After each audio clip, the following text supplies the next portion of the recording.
શું કરો છો મમ્મી? મસ્ત ટનાટન ચા. હે એ મસ્ત ટનાટન આ ચાંદલો કેમ તમે આમ ડાકણ જેવો કર્યો છે? એ ડાકણ થઈ ગયા છે ને એટલે. હે યા ઓલો લાડુ તેડી હતી ને એટલે રમાડતી હતી ને. તો જો મસ્તીની બાએ 4 ટક કરી છે ગરમ મસાલે વાલી એલચી વાલી દેખ લો.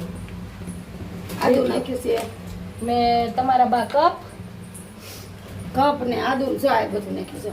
કપ ઉનાળે નોય પણ આ માથું બા છે બાનો કપ ચા બનાવવાનો હોય તો ચાલો મસ્તીની ફર્સ્ટ ક્લાસ ચા બનાવો. તો બા જો આગળ ગરમ चाय की प्याली है, હે गरम चाय की प्याली है, उसने पिलाने वाला दादू हो. दादू का है दादू नहीं जागता है, क्या करता है? नहीं जागता है, सोने का चलो का सिक्का लेता है. चार ले तुम एक नंबर नहीं चा करीस.